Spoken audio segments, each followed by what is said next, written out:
Fala pessoal, voltamos com o nosso podcast e essa é a nossa segunda temporada.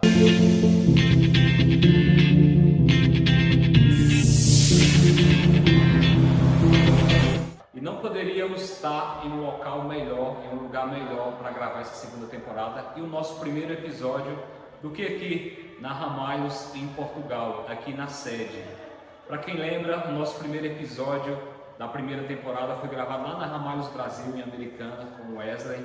E hoje viemos aqui em Portugal para gravar o nosso podcast e não poderia também ter um convidado menos especial ou mais especial que esse camarada aqui, que é o nosso amigo, chefe Paulo Costa, grande referência aqui nas padarias, pastelarias, confeitarias de Portugal e hoje posso afirmar até na Europa, embaixador da Ramalhos aqui na Europa, e hoje trouxe ele aqui para compartilhar um pouco aí da vida dele, da trajetória dele aqui conosco, aqui em Portugal e também a todos nossos amigos, parceiros e clientes aí do Brasil.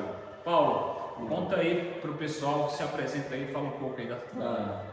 Olá pessoal, obrigado pela oportunidade de estar cá com vocês. Agora a tecnologia permite-nos isto, estar cá e estar aí, e estar cá, o que é maravilhoso. Meu nome é Paulo Costa, sou chefe de padaria e pastelaria aqui em Portugal. Tirei o meu curso na Escola de Hotelaria do Porto e também sou formado em gestão, o que me permite entrar no mundo dos negócios desde muito novo. Moro aqui em Portugal no Norte e sou apaixonado por este mundo fantástico da padaria e da pastelaria. Muito bom, pessoal. Primeira vez que eu conheço o Paulo aqui, tivemos uma feira ontem, participamos junto lá. Uma feira sensacional e eu vou falar para vocês, viu? Pensa numa pessoa requisitada esse homem aqui, viu? Ninguém deixa ele... Todo mundo chega no stand a toda hora, cadê o Paulo? Cadê o Paulo? Cadê o Paulo? Mas isso é muito importante, parabéns para você.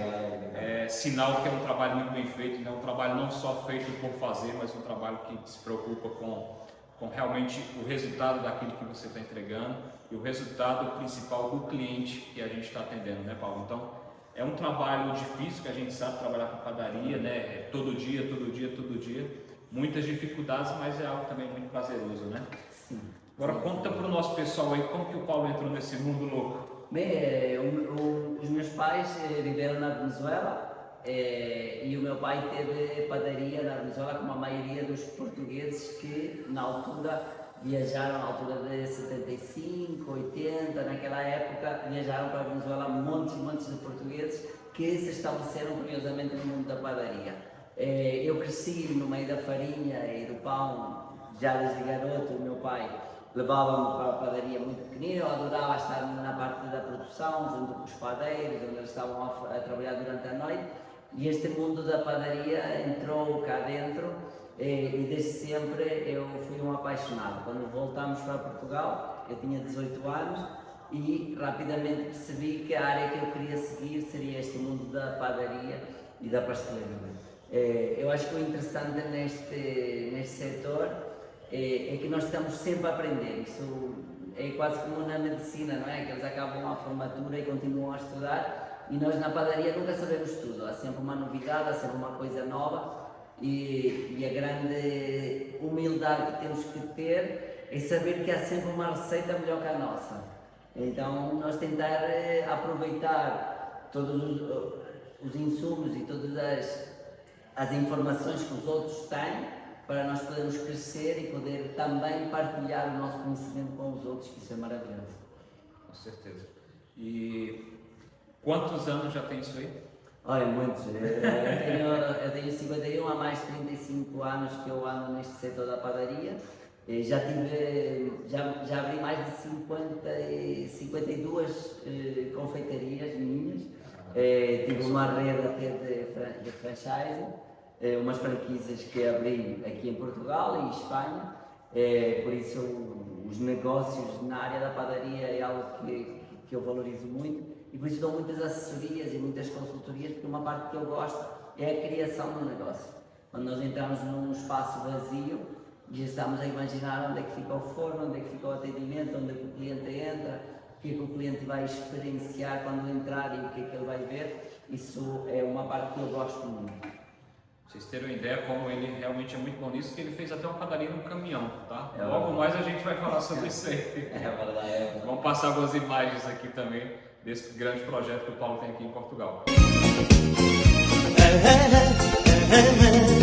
Eu te disse tanta vez, não quiseste crer que o adeus entre nós dois ia acontecer. Nunca foi segredo, mais tarde ou mais cedo. Mas continuando aqui, Paulo, o nosso bate-papo, e a sua relação hoje a gente vê que é muito forte com a Ramalhos, né? Você está sempre presente em feiras e eventos. Hoje se fala de Ramalhos em Portugal, a primeira imagem que aparece é com certeza do Paulo. Conta pra gente aí como que foi essa relação, como que começou e como que chegou a essa proporção que vocês estão hoje aqui. Sim, a Ramalhos, sem dúvida, em Portugal é líder no mercado e é muito difícil encontrar em Portugal uma padaria que não tenha um forno Ramalhos, é difícil.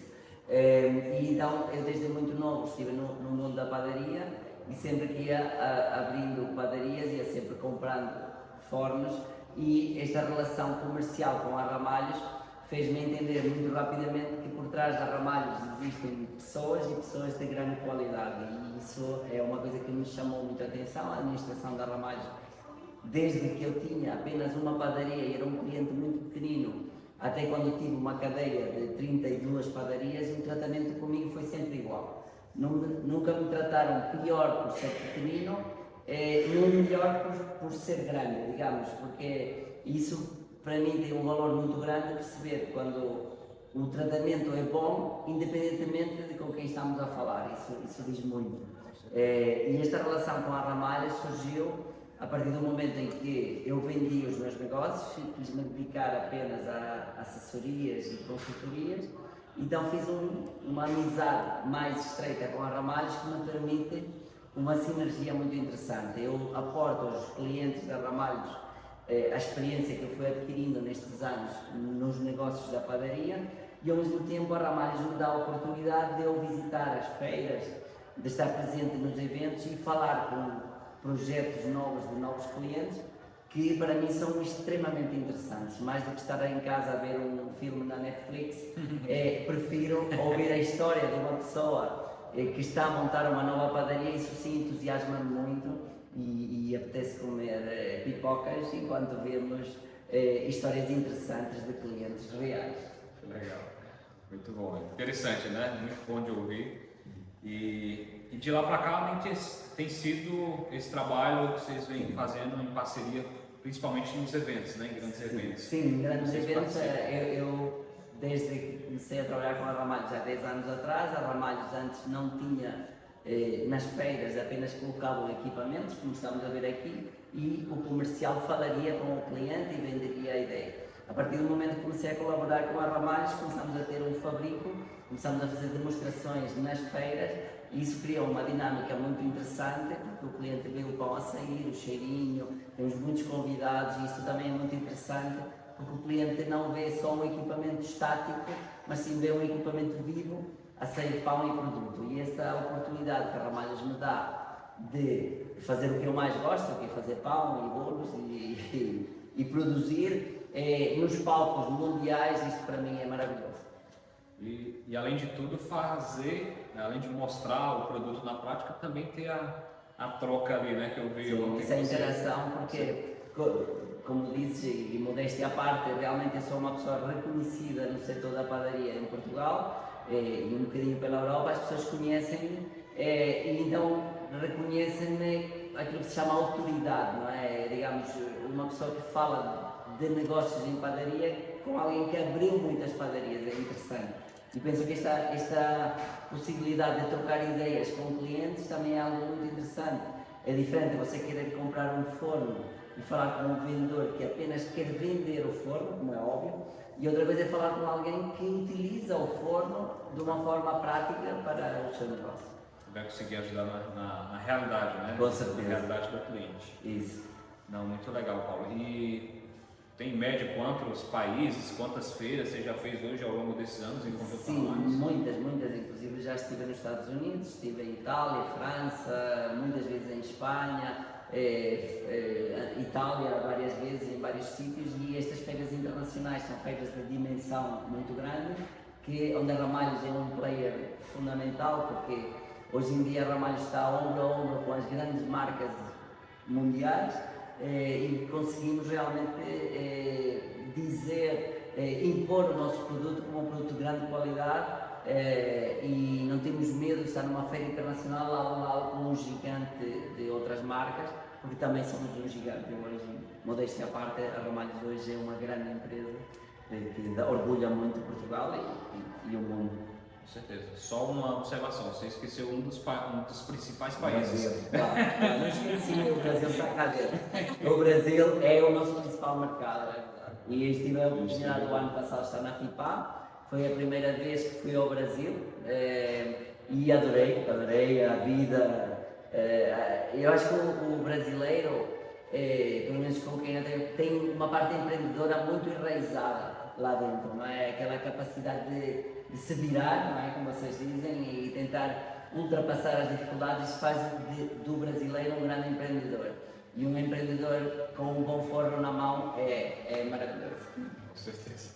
Ramalhos tem ganhado bastante espaço no mercado brasileiro, né? Até justamente pelo que você falou, por entregar algo muito valioso, né? Claro. Com muita qualidade.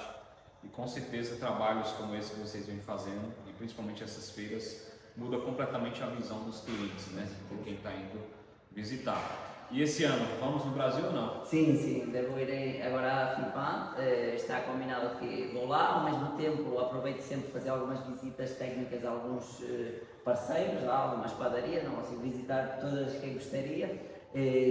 Tive a oportunidade nesta última visita de visitar algumas grandes padarias em São Paulo também, que é muito interessante para mim. Acredito que é melhor do que ir para um parque de diversões, entrar numa padaria bem estruturada, bem montada e maravilhoso. E estes projetos com que eu quase todos os dias falo com o Brasil, porque os técnicos e os comerciais ligam muitas vezes a fazer algumas questões: qual é o forno indicado, quantas assadeiras precisa para determinada produção. E este apoio técnico também o damos à distância, porque eles estão lá junto do cliente e às vezes uma opinião técnica minha pode também ajudar a uma decisão melhor. Com certeza. E falando no mercado brasileiro ainda, né? O que você achou quando você foi lá a primeira vez, quando você entrou nas padarias? O que você achou das dimensões da padaria, do trabalho que os brasileiros fazem? É impressionante porque as padarias que tive a oportunidade de visitar têm números gigantescos, com um trabalho, com horários super alargados e uma oferta diferente que encontramos aqui na Europa, não é? Um bocadinho. As confeitarias também, as padarias que visitei, também têm a parte da comida, dos salgados, que é muito intensa e uma fatia muito boa no negócio, que torna a padaria um negócio industrial de volumes muito grandes, que permitem realmente, precisam de parceiros com equipamentos robustos que não falhem na hora H, que é o importante. Porque o Brasil, né, ele tem essa característica de ter padarias muito grandes, né? E é tudo junto, padaria, restaurante, praticamente um empório, né? Sim. E aqui em Portugal, né, e alguns pontos da Europa já é mais difícil de encontrar padarias desse tipo. Sim. Aqui há uns anos atrás houve uma altura em que várias padarias se juntaram e criaram as panificadoras, que eram basicamente agrupamentos de padarias que se centralizavam e produziam pão em grande escala e distribuíam para vender em vários sítios.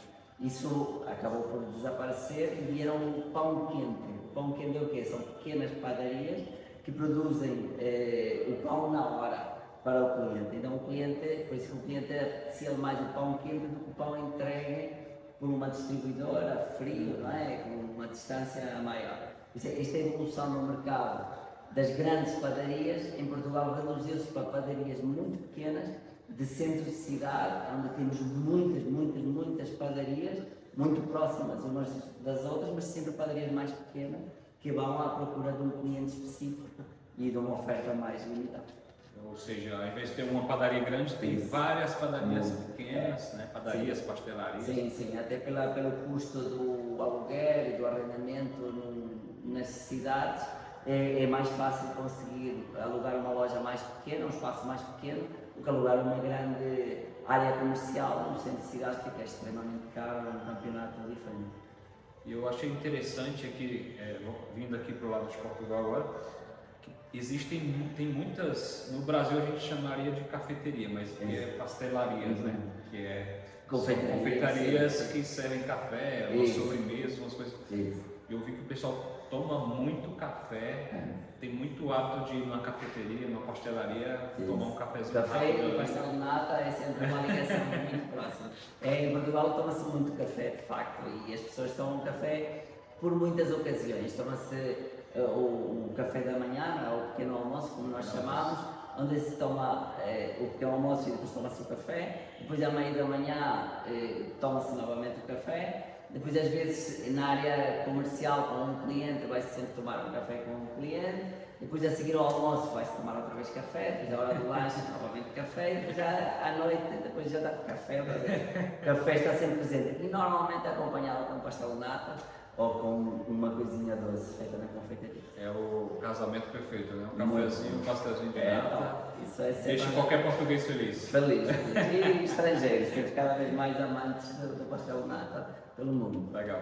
A gente esteve numa dessas pastelarias esses dias e a gente também encontrou o bolinho de arroz lá. Isso. Que pelo que a gente pesquisou também é bem famoso aqui em Portugal, né? Esse Sim, o bolo de arroz é um bolo feito com farinha de arroz, um bolo tipo uma magdalena ou um queque, um muffin, que é feito com farinha de arroz, é muito simples e muito caseiro, e nas confeitarias é muita tradição de levar o bolo de arroz para a escola, para a merenda, para o lanche da criança, à meia da manhã ou à meia da tarde.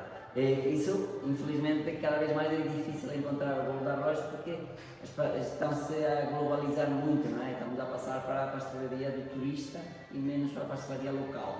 Isso está a acontecer muito nas cidades. Há dias vi uma reportagem que cada vez era mais difícil encontrar um bolo de arroz em Lisboa, por exemplo, porque as confeitarias vendem donuts e vendem pastéis de nata, coisas mais globais para agradar a um cliente mais turista.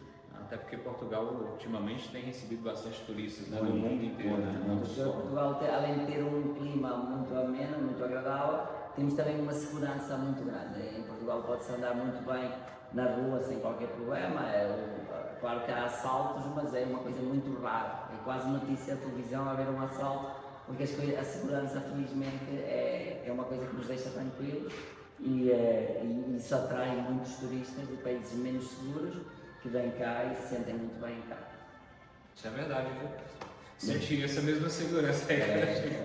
Aliás, ontem foi a tomada de posse do nosso Presidente da República e o Presidente veio a pé da casa dele até na rua, entrou no supermercado, comprou uma fruta sozinho, como se fosse um cidadão normal. Isso no outro país seria impensável e ele muitas vezes vai para a praia, dá um pulo sozinho, sem seguranças nem nada. E é o Presidente de Portugal, devia ter alguns cuidados e não é necessário. Que bom, isso é bom. Existe um outro produto que eu ainda não comi, mas a gente lá atrás para comer, e eu já vi como que você faz e muito bem, que são os pão de ló portugueses. Isso. Fala um pouco aí desse produto para a gente. O pão de ló é um produto estrela, especialmente nesta altura do ano, que é na Páscoa. O pão de ló é feito, é um batido de gemas, açúcar, e depois leva a farinha que é envolvida manualmente, ok? Não é na batedeira. Primeiro se emulsiona apenas as gemas com o açúcar e depois do produto ganhar volume é envolvida a farinha. Normalmente é cozido numa forma de barro, com papel e é tapado, ok? Isto vai ao forno e faz uma umidade, um produto extremamente fofinho, muito macio, que é muito agradável nesta altura. Em Portugal temos 4 ou 5 tipos diferentes, totalmente diferentes, de pão de ló. Tem o úmido, que é de comer à colher, que é mal assado, sabes? Parece que tem um creme de ovo, porque ele está mal assado, então a gema e o açúcar assapam e fica como um creme no meio do pão de ló, fica muito bom. Temos outros que são mais secos, que são para acompanhar uma garrafa de champanhe, um milho do Porto, também é muito agradável nesta região, e é um produto regional, especialmente aqui no norte de Portugal, muito querido. E eu observei que todos eles são assados com uma espécie de um papel manteiga, um papel específico. Chama-se papel almaço, que é um papel muito grosso que permite que ele fique agarrado ao pão de ló e o protege e segura para o proteger durante o lançamento e também para não secar depois do lançamento. Porque o pão de ló não leva gordura, não leva manteiga, não leva qualquer gordura que mantenha o biscoito úmido, entende? E por isso a proteção dele é muito importante para manter a sua frescura. Então esse papel aí que você Almoço, falou, sim. ele é fundamental para fazer essa Sim, receita, sim, fazer sim, pão de ló. sim. É um papel grosso que é utilizado também para fazer desenhos, chama-se papel cavalinho ou papel almaço, que é um papel bastante grosso que permite essa proteção. Muito bom. E tirando esses 3 produtos, que pelo menos é o que eu conheço, que são muito presentes na pastelaria e na padaria portuguesa, qual outro produto que você falaria para a gente que também é muito consumido aqui?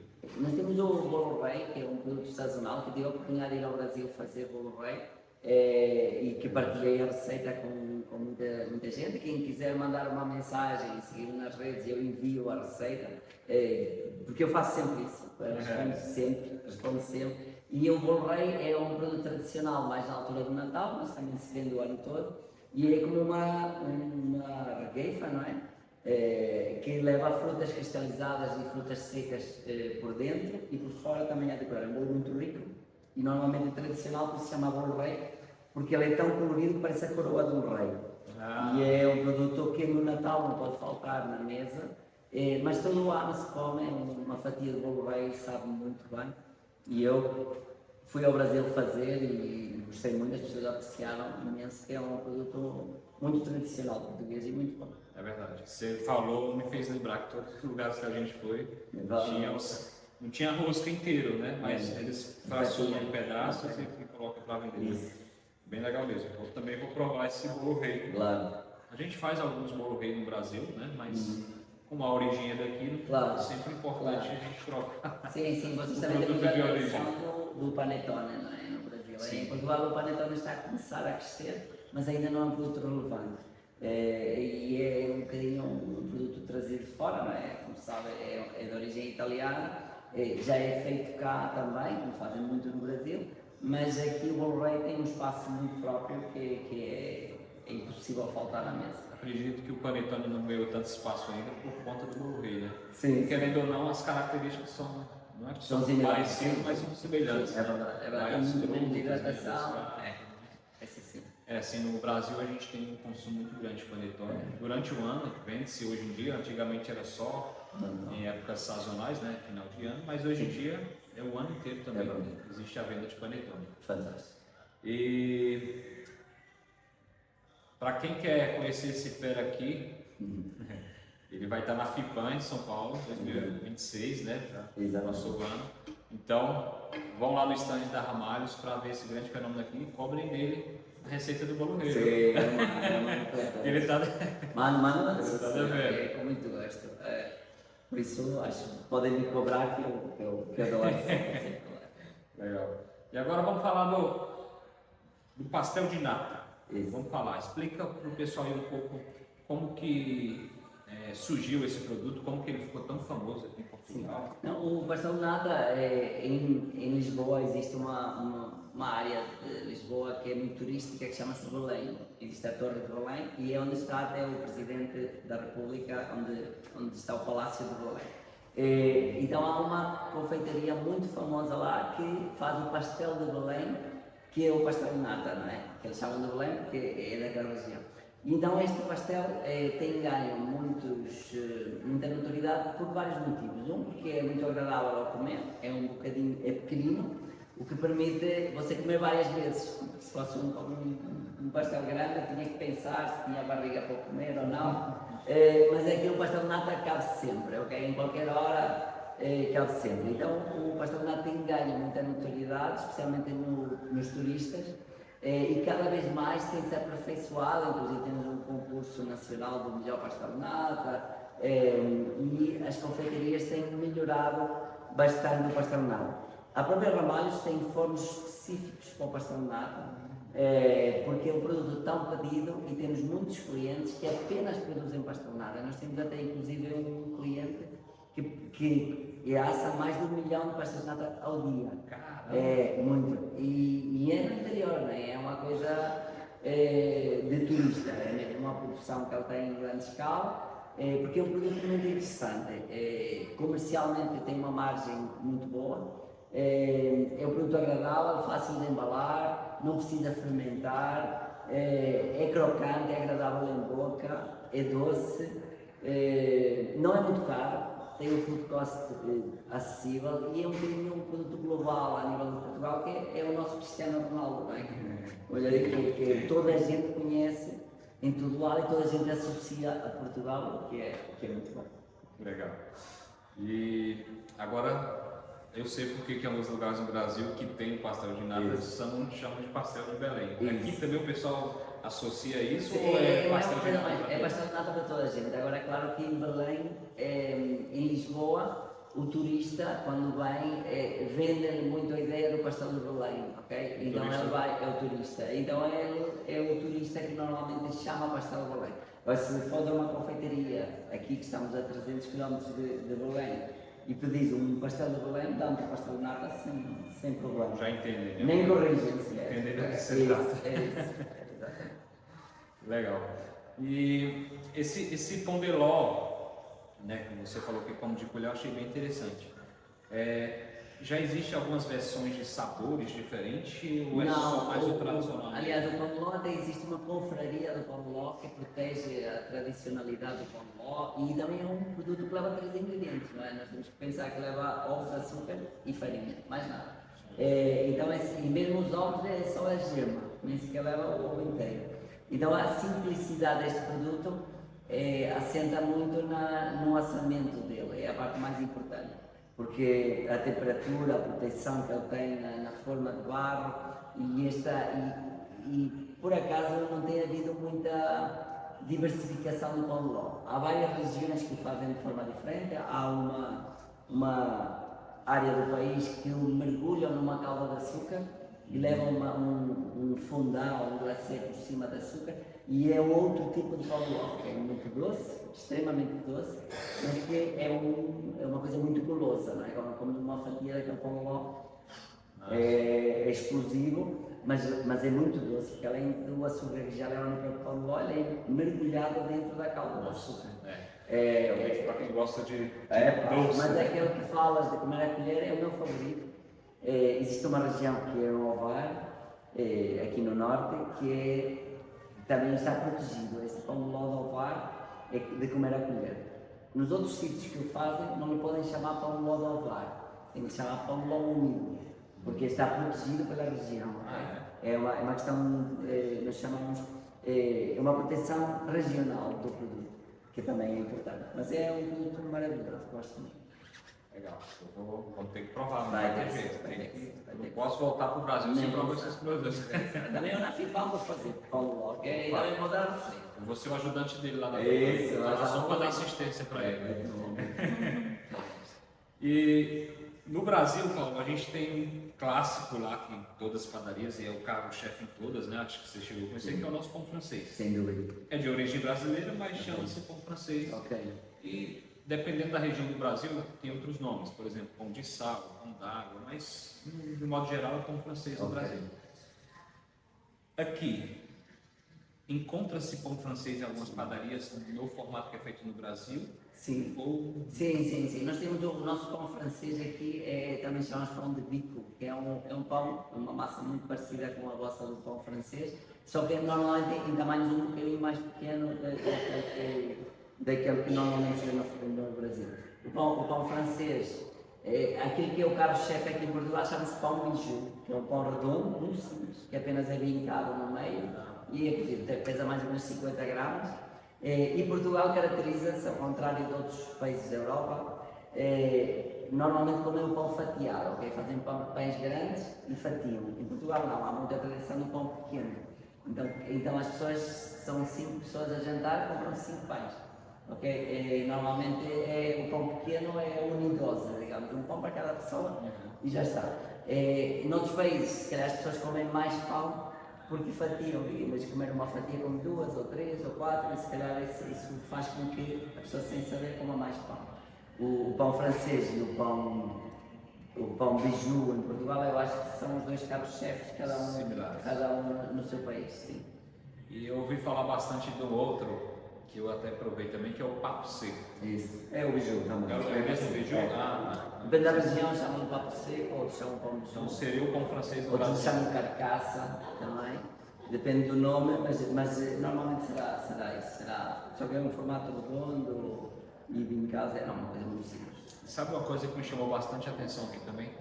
Que pode ser no almoço ou no jantar, em qualquer restaurante que você vá, a entrada é pão. Eles Sim. trazem pão fatiado, cortado, uns pãozinhos menores, como Sim. você falou, e manteiga. É verdade. Isso é uma tradição aqui também. Nós aqui quando nos sentamos na mesa em qualquer restaurante, a primeira coisa que o empregado nos diz a seguir a bom dia é deixar-nos, ou boa tarde, ou boa noite, deixar-nos esse cestinho com vários tipos de pão. Isso tem sido também uma coisa que tem melhorado nestes últimos anos, porque antigamente vinha um cesto com um pão, se calhar francês, cortado às fatias e já está. Agora não. Agora vem um bocadinho de broa de milho, um bocadinho de broa de canela, um bocadinho de pão de cereais, um bocadinho de pão de centeio e vem o que se chama um cesto de pão com vários tipos de pão fatiado para a pessoa enquanto está ainda à espera da comida, põe um bocadinho de manteiga, É bom. e é muito bom para dar as boas-vindas à refeição. É verdade, porque você não fica ocioso ali, com Isso. fome, Vai já picando. já entra uma coisa ali, você... Vai já picando. No Brasil, dependendo do local, até encontra, né? Mas assim, nem todos, a grande maioria não tem, e até porque também tem muitos restaurantes que é self-service, né? Você chega lá e já se serve. Ok. Aqui já é mais difícil, você, tem que, Sim. você chega, Aqui você mesmo vai quando é pedir, self-service tem sempre o pão Mesmo na assim tem linha pão. self, onde a pessoa vai sempre pegar em 1 ou 2 pães, até aqui no refeitório da Ramalhos tem sempre o pão logo no início, que o pão é sagrado, temos que ter o pão. o pão realmente é muito presente aqui na Muito, vida, muito, é muito nos importante, começos. é muito importante. No café da manhã, no É, almoço, na em Portugal disse que em casa que não há pão, todos ralham e ninguém tem razão. Tem que haver pão. Repete essa frase de novo que a gente vai gravar. Como que é? Em casa que não há pão, todos ralham e ninguém tem razão. Porque não há pão, por isso está toda a gente chateada. Perfeito. Tem que haver pão. Show de bola. Agora vamos se falar, saindo um pouco de pão, mas também falando de Portugal, o bacalhau, o famoso bacalhau. É o ano inteiro. Assim, eu acho que é mais fama que proveito. Não sei se vocês sabem, mas em Portugal não há bacalhau. Ah, não? Nós o bacalhau vem da Noruega. Só que Portugal é realmente um dos maiores consumidores de bacalhau do mundo. E eu, que tenho a sorte de viajar muito e de receber muitas pessoas de fora, as pessoas acham que em Portugal toda a gente come bacalhau o dia todo. E não é verdade. Nós comemos bacalhau se calhar uma vez por semana ou se tanto. O que acontece com o bacalhau é uma questão histórica, que antigamente a carne, não havia muita carne, não é? E o bacalhau era barato, porque como era conservado, o bacalhau vem da Noruega, mas é conservado em sal, ok? Então eles mantinham, não havia frigoríficos nem nada, e mantinham o bacalhau durante várias semanas, e era um peixe barato e fácil de conservar. Hoje não, hoje é um peixe caro, é muito caro, e por isso que existem, acho que, livros de 1001 formas de cozer bacalhau, de confeccionar bacalhau. Então há muitas receitas. O que acontece é que, por uma questão turística, já que temos a fama, queremos ter o proveito, ok? Então há restaurantes específicos de bacalhau e fazemos muitos pratos de bacalhau e temos excelentes pratos de bacalhau, mas não é verdade que o português come bacalhau os dias todos. Eu acho que num mês como 3 vezes bacalhau, portanto, por acaso, e gosto. Porque aqui a gente entra no mercado, você já vê É bom. pallets e pallets, Mas as coisas são muito agressivas de bacalhau. Então faz com que mais ainda você pense que o português come bacalhau todo dia. É mais a fama que eu...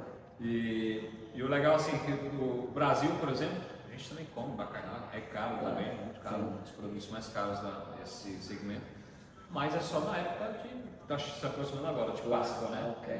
Essa é a época que a gente mais consome bacalhau no Brasil. Mas é mais no Natal. No Natal é obrigatório. Toda a gente, nós chamamos a noite de Consoada, não é? Antes do Natal e antes do Ano Novo, toda a gente come bacalhau. Aí é mesmo o quase obrigatório, que é a noite de Natal, que é, digamos, a ceia mais importante da família. Aí o bacalhau é obrigatório, quase. E aí sim, há uma presença muito forte do bacalhau nessa noite. No resto do ano é normal. No Brasil, nessa época de Natal, é mais peru, tender, chester. Claro. Mas também eu como mais picanha do que bacalhau. Eu como mais picanha e gosto mais. Uma boa picanha brasileira é melhor do que bacalhau. Bacalhau que é bom mesmo. A gente tá uns 4 dias aqui já e ontem a gente tava ficando doido já porque Comer um churrasquinho. não tinha comido nenhum churrasco ainda, não tinha comido feijão, falou, a gente tem que comer isso tá Não, e bom. tem muitos bons restaurantes brasileiros aqui, felizmente. Temos 10% da população portuguesa já é brasileira. E temos cá, e eu sou muito grato de vocês virem cá, porque eu acho que vocês, além da veia empreendedora que têm, são pessoas que vêm cá, investem, trabalham, são necessários. Também tem outra questão, que a Europa está a envelhecer muito, não é? Nós precisamos de juventude e precisamos que venha esta malta, este pessoal todo que vem do Brasil para trabalhar, para viver, para constituir a sua família, são sempre bem-vindos aqui em Portugal. Somos irmãos. De língua. É. Muito bom. E antigamente tinha muitos portugueses que iam ali para o Brasil para abrir padarias, até mesmo outros tipos de negócio, né? Hoje já não acontece tanto, né? Não, porque eu acho que o emigrar, como antigamente o português saía de Portugal, porque tínhamos realmente más condições económicas e os meus pais e muitos foram para outros países, meus pais foram para a Venezuela, mas meus tios foram para o Brasil. É muito normal, todas as famílias têm alguém que saiu de Portugal à procura de uma vida melhor, não é? E a padaria, não sei porquê, era um setor primário extremamente simples. O português se calhar sempre foi muito trabalhador e com um objetivo muito claro de fazer vida e voltar. Então a padaria, não sei porquê, foi um dos setores que os portugueses mais abraçaram pelo mundo, na Venezuela, no Brasil. Por isso que acho que o Joaquim, não é, que vocês brincam muito com isso, no Brasil é o dono da padaria, o Joaquim, que é o português que vai ter a padaria. Joaquim, o Toninho, O o Antônio, o João. Então seus pais, como você citou aqui agora, na época que eles foram para Portugal, morar na Venezuela, também abriram padarias. O meu pai inicialmente foi como desenhador técnico, entretanto depois, como os portugueses que lá estavam quase no setor da padaria, meu pai foi encaminhado também para uma padaria e foi aí que ele entrou no mundo da padaria e nos conseguia me eu também. E agradeço a Deus por isso, eu aqui sou muito feliz. Interessante que ontem a gente encontrou lá na feira pessoas do Brasil, de São Paulo especificamente, ali do litoral, que tem padaria lá, são brasileiros, e eles têm padaria aqui também. Okay. Tem padaria aqui também em Portugal, então, ou seja, agora está meio que um caminho inverso, né? Mas eles mantêm as duas padarias abertas, o pessoal da Baixada aí, se estiverem nos vendo, padaria. E eles ficam entre lá e cá, vão lá, ficam um mês, vêm pra cá, ficam um mês. E aqui eles já falaram que já trouxeram pão francês também, e é um dos carros-chefes que serve na padaria aqui. Sim, eu acho que o empreendedor é empreendedor em qualquer parte do mundo, não é? E quando vai ao Brasil e entra no setor da padaria e o negócio corre bem, há sempre aquela saudade de voltar à terra onde nasceste, e quando já tens uma capacidade de negócio, já percebes bem o negócio, chegas aqui, claro que vais fazer o mesmo, não é? Vais implementar. Portugal e o Brasil tem a situação maravilhosa de ter muita gente, não é? Então qualquer negócio, se for bem estruturado, é escalado facilmente, porque há muita gente. Portugal já é ao contrário, tem pouca gente, somos poucos, somos só 10 milhões, é um país pequeno, é mais difícil de escalar, mas tem outras qualidades, tem a questão da segurança, então às vezes muitos brasileiros estão lá durante um período e vêm cá durante outro e vão aproveitando o melhor dos dois mundos. E isso é uma verdade, porque assim, eu a primeira vez vindo aqui a Portugal, eu jamais imaginei que teria tanta essa relação entre o Brasil e Portugal, né? Eu não imaginava, porque tanto pela língua, né? Por todos falarem português, mas tem muito brasileiro aqui, os portugueses gostam muito das músicas brasileiras, né? A gente pegou um Uber hoje e o cara vê o tempo todo ouvindo música. Até as crianças é impressionante, porque as crianças em Portugal bebem o YouTube, o TikTok, não sei o quê, do Brasil, e eles quase todos falam com o sotaque do Brasil por conta da internet. Porque vocês, claro, como são muitos, já há muito conteúdo brasileiro que em Portugal é absorvido e as crianças adoram. E a minha sobrinha e todas as crianças que conheço falam já com o sotaque brasileiro por causa da informação toda que existe na internet e todos os conteúdos interessantes que eles podem saber. Olha só que legal. Interessante. Então, mesmo sendo a primeira vez, me senti super em casa aqui em Portugal. Fomos muito bem recebidos em todos os lugares que a gente foi, inclusive aqui na Ramalhos.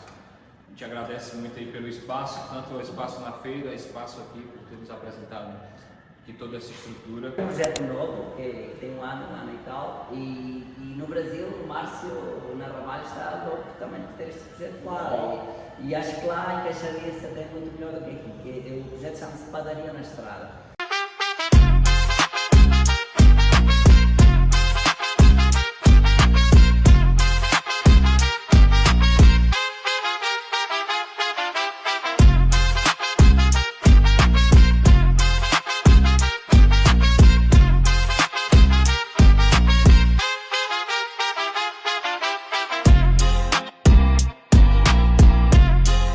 Esta onda.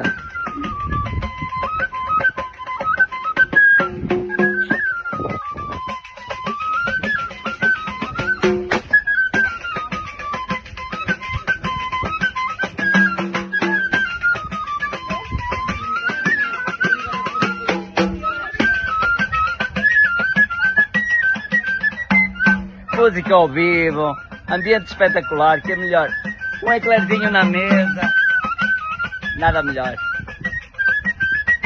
É um projeto que eu comecei há pouco tempo, é um caminhão muito grande que eu trouxe uma casa da China e coloquei em cima do caminhão, então lá dentro coloquei um forno, uma maçadeira, uma mesa, tem todos os equipamentos de uma padaria.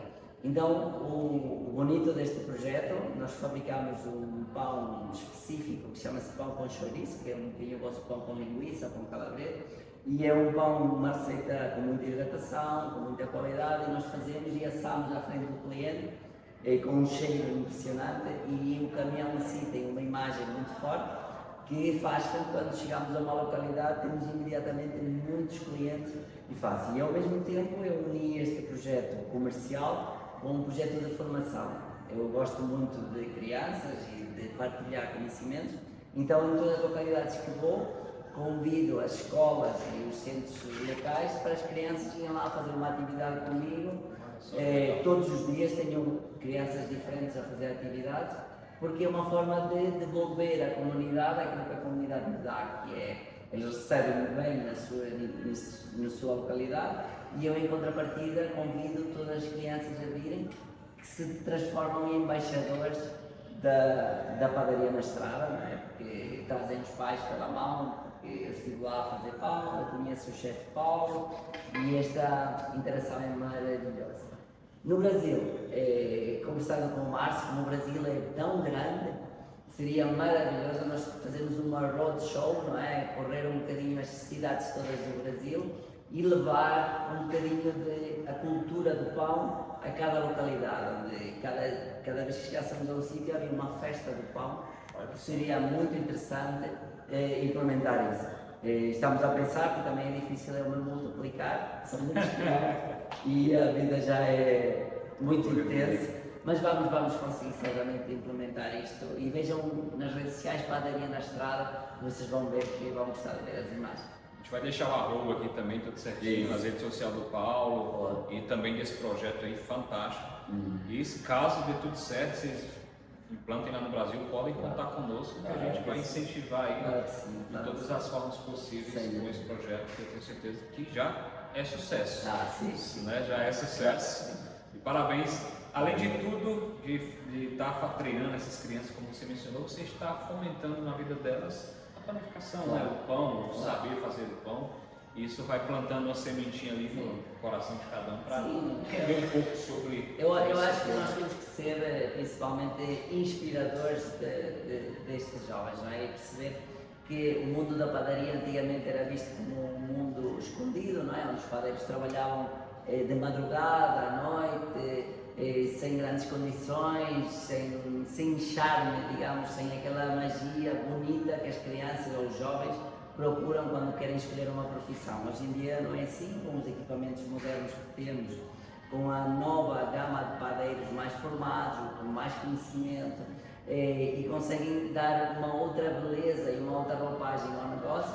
E se nós conseguimos transmitir às crianças que este setor é bonito, é mágico, nós transformamos um pó branco, que é a farinha, em pão, nós conseguimos tirar a fome no mundo apenas com um único produto, que é o pão. Isto é maravilhoso, não é? Nós temos a possibilidade de ter um produto que em poucas horas cresce, assa e pode ser comido. Isto é fantástico. Eu dei aulas durante muito tempo em escolas de panificação e tinha colegas meus que davam aulas de jardinagem, outros davam de eletricidade, e os meus alunos de padaria eram os privilegiados porque no final da aula comiam e os jardineiros não tinham essa vantagem, porque isso fazia menos os privilegiados. É verdade. O eletricista não ia comer frio. Nada, que vai duro e faz mal à barriga. Fantástico. E é muito importante essa incentivação, né? Até mesmo ontem na feira você estava com vários jovens, né, ensinando ali, dando treinamento rápido, porque a gente sabe que ela fez tudo mais, mas aquilo está incentivando e plantando sementes ali na vida deles sobre a panificação e sobre a transformação do trigo em pão, né? Isso é importante. Que é o mais importante. Mesmo. Então, pessoal, fantástico estar aqui nesse momento, compartilhando tudo isso com vocês. E Paulo, fala para a galera aí com incentivo. Pessoal, obrigado a todos, aqueles que nos seguem, que são da nossa raça, não é? Da raça de panificadores, de trabalhadores. Desejo-vos muito sucesso, muita sorte. Procurem sempre ser melhores que vocês eram ontem. Não é preciso ser melhor que o nosso concorrente, isso não importa. Temos que ser melhor do que nós éramos ontem e assim vamos lá chegar ao nosso caminho, ao nosso destino. Por isso, eu acho que para ganhar dinheiro no mundo da padaria é fácil. O que temos que fazer apenas é fazer melhor do que a média, certo? Não é necessário ser o melhor do mundo, não é preciso, basta fazer melhor que a média e fazer com qualidade, com constância e com muito trabalho. Obrigado a todos, foi um prazer falar com vocês, obrigado por esta entrevista tão bonita e muito sucesso para o vosso projeto, o Desejo do Maio. Obrigado. Muito obrigado, pessoal, e nos encontramos na feira FIPAM, vamos estar juntos lá. Está marcado. O próximo encontro nosso aqui vai ser no Brasil, se Deus quiser. Muito obrigado a todos aí, ficamos com mais um episódio do Pãocast. Muito obrigado a todos, fiquem com Deus. Adeus, amigos, obrigado. Valeu.